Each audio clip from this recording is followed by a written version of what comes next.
নমস্কার সবাইকে। আজকে আমি বাচ্চাদের একটি গুরুত্বপূর্ণ বিষয় নিয়ে আলোচনা করব। সেটি হচ্ছে আনডিসেন্ডেড টেস্টিস বা বাচ্চাদের যখন অন্ডকোষ অন্ডথলিতে থাকে না। অন্ডকোষ মানে টেস্টিস আর অন্ডথলি মানে স্ক্রোটাম। সেটা যদি অন্ডকোষ যদি ঠিক জায়গায় না থাকে বা উপরে থাকে তাহলে সেটাকে আমরা বলি আনডিসেন্ডেড টেস্টিস।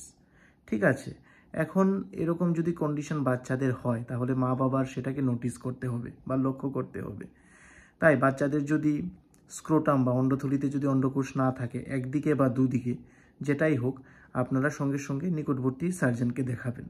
এর কারণ হচ্ছে যদি অন্ডকোষ অন্ডথলিতে বা তার ঠিক জায়গায় যদি না থাকে তাহলে ভবিষ্যতে বাচ্চাটি তার ফার্টিলিটি ক্ষমতা হারিয়ে ফেলে।